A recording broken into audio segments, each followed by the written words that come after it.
Why is Donald Trump hell-bent on making history repeat itself?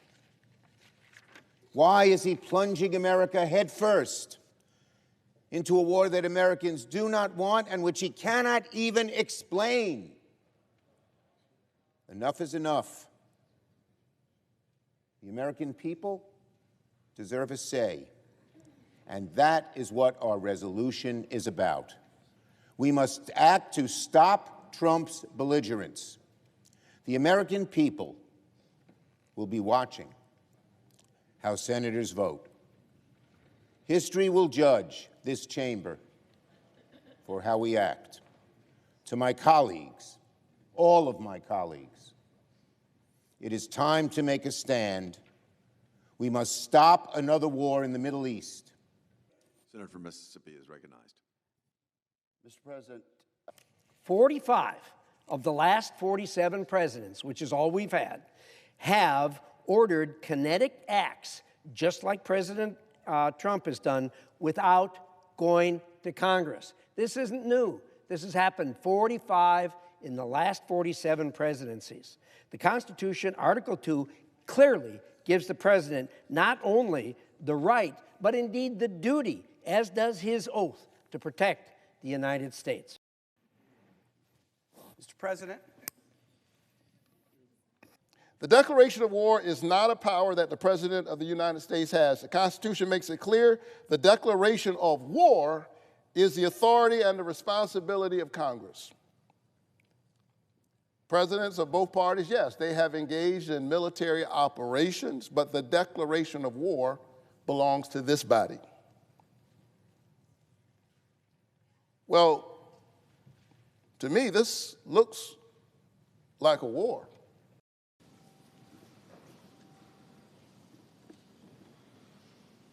I'll vote no on the pending resolution. President Trump decided to attack Iran. That decision was profound, deliberate, and correct. The president understands the weight of war. He was clear-eyed about the risk, and he was honest with the American people. From very early on Saturday morning, he said, we pray for every service member as they selflessly risk their lives to ensure that Americans and our children will never be threatened by a nuclear-armed Iran.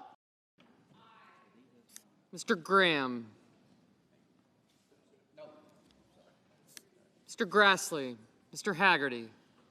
Ms. Hassan. On this, the yeas are 47, the nays are 53. The motion to discharge is not approved.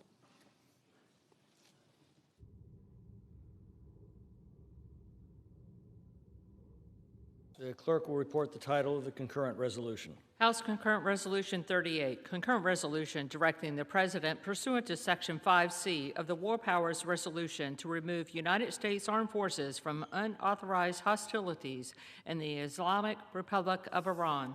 Minority Leader is recognized for 1 minute. In his return to the presidency, Mr. Speaker, Donald Trump has left America less prosperous, less safe, and less free. He has hurt us again and again, failed us again and again. And now by launching this unauthorized war of choice, setting fire to our Constitution. The American people deserve better. Reserves, the gentleman from New York is recognized. I didn't reserve yet. The Ayatollah's reign of terror began with weak leadership from President Carter. It will end with strong leadership from President Trump. This war powers resolution is ill-timed and ill-advised. Congress must stand with the President and our military to finally close, once and for all, this dark chapter of history and pave the way for lasting peace. Reserves. The gentleman from New York is recognized. This administration can't even give us a straight answer as to why we launched this preemptive war. The president says we had to strike first because an Iranian strike was imminent. Meanwhile, the Department of Defense conceded there was no evidence of an imminent Iranian strike.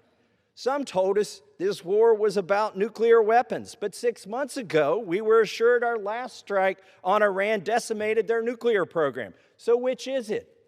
I think the most candid answer came from the Secretary of State, who told the press that Israel forced our hand and dragged us into this war again. And that truth is the very reason why it is Congress that must decide war. The gentleman from Florida is recognized. I inquire how much time each side has left.